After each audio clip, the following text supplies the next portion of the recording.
जिस ईश्वर परमात्मा के विषय में साधु संत महात्मा मंच पर से सुनाते हैं, उस ईश्वर का गुणगान कोई आदमी किडनी रोग से पीड़ित हो गया है, किडनी अब काम नहीं कर रही है। प्रत्येक आदमी की देह में 2 किडनी होती है, एक किडनी काम नहीं करती है तो किसी आदमी को कुछ पैसे दे करके उनसे खरीद लेते हैं। डॉक्टर आजकल बेचते भी हैं किडनी, तो किसी से किडनी खरीद करके अपनी देह में लगा लेते हैं, आपका शरीर सुरक्षित हो जाता है। पैसे भी लगाए तो भी उस आदमी के विषय में कितना बोलते हैं, आहा इस आदमी ने हमारी जान बचा दी, ये यदि किडनी नहीं दिए होते तो हम मर जाते। एक किडनी पैसे पर किसी ने हमको दी तो भी हम उनकी बड़ाई करते हैं। कभी कभी कोई रक्त दान करते हैं, किसी की देह में रक्त की कमी हो जाती है, कोई रक्त दान करते हैं, तो जिन्होंने हमारी देह में रक्त दिया उनकी हम कितनी बड़ाई करते हैं। आहा विपत्ति की घड़ी में हमारा शरीर रक्त विहीन हो रहा था, इन्होंने रक्त दे करके हमारी देह को बचा लिया, कितनी प्रशंसा करते हैं। कोई कोई नेत्र दान भी करता है, अंत काल में नेत्र निकाल करके दे देता है। यदि हमारे नेत्र के देने से दूसरे को दिखाई देने लग जाए, इससे बढ़कर क्या हो सकता है। नेत्र दान करते हैं, उनकी भी लोग बड़ाई करते, इन्होंने हमको नेत्र दे दिया। पैसे लेकर भी देता है तो भी बड़ाई करते हैं। लेकिन परमात्मा ने 2 किडनी हमको दी, 2 नेत्र दिए, 2 कान दिए, 2 हाथ दिए, 2 पैर दिए, कितना कुछ दिया परमात्मा ने।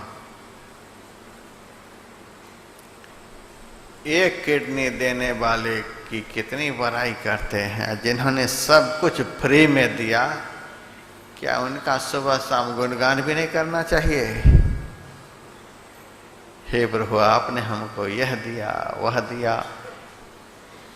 तुलसीदास जी महाराज ने तो कहा परमात्मा ने हम लोगों को इतना दिया है कि एक मुंह को कौन कहे, करोड़ों मुंह हमारे पास हो जाएगा तो भी उसका वर्णन नहीं कर सकते। कोटिहु मुख कही जात न प्रभु के एक एक उपकार। करोड़ों मुंह से भी परमात्मा के एक एक उपकार का हम वर्णन नहीं कर सकते। इतना कुछ परमात्मा ने हमको दिया है। तो दुनिया के लोग किडनी दे सकते हैं, आंख दे सकते हैं, लेकिन श्वास कोई दे सकते हैं? कोई नहीं दे सकते। श्वास से ही तो देह की शोभा है, श्वास नहीं तो शरीर किस काम का है। वह अमूल्य श्वास कितनी संख्या में दिया है। इसीलिए कहा कोटिह मुख कही जात न प्रभु के एक एक उपकार। कोई ऐसा श्वास नहीं जिस श्वास में भगवान के उपकार का वर्णन नहीं हो। प्रत्येक श्वास में भगवान की कृतज्ञता का हमको अनुभव होना चाहिए। और किसी भी श्वास में यदि कोई उस ईश्वर परमात्मा को भूल जाता है तो उस भूलने वालों को कृतघ्न कहा जाता है। एक श्वास भी यदि हम उस प्रभु को भूल गए तो हम कृतघ्न हैं। हम उस ईश्वर के कृतज्ञ तब हैं जब प्रत्येक श्वास में उनका स्मरण हो, चिंतन हो, गुणगान हो। हर श्वास में उनकी कृतज्ञता ज्ञापित करें, आपने ऐसा किया। उनकी कृतज्ञता के बगैर, उनका नाम लिए बगैर, उनका स्मरण किए बगैर हमारा एक श्वास भी व्यर्थ न जाए। यही है भक्ति का चौथा अंग। कहने के लिए तो फटाफट कह देते हैं, चौथी भक्ति मम गुणगणा करे कपट तजी गान। भक्ति का चौथा अंग इस तरह से हमको समझना है कि परमात्मा के दिए हुए हर श्वास में हम उनका स्मरण करें, क्योंकि श्वास कोई नहीं दे सकता। श्वास को घटाने की ताकत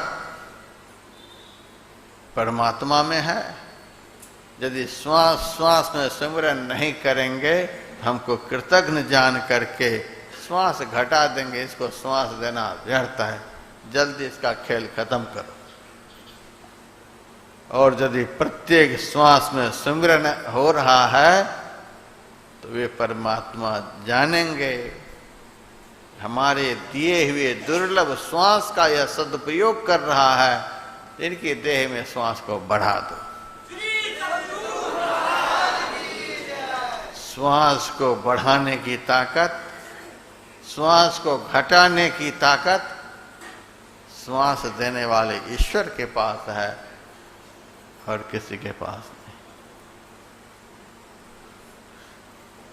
और एक बात मैं कभी कभी सुना देता हूं, श्वास बढ़ाने की ताकत, श्वास घटाने की ताकत ईश्वर में है, क्योंकि उन्हीं का दिया हुआ श्वास। जब शरीर में श्वास नहीं रह जाएगा, श्वास रहित शरीर में फिर से श्वास दिलवाने की ताकत सद्गुरु में है। सद्गुरु यदि चाहें तो जिनका श्वास खत्म हो गया है तो एक बार पैर भी लगा दें, कुछ दिनों के लिए महाराज थोड़ा सा और जीवन दे दो।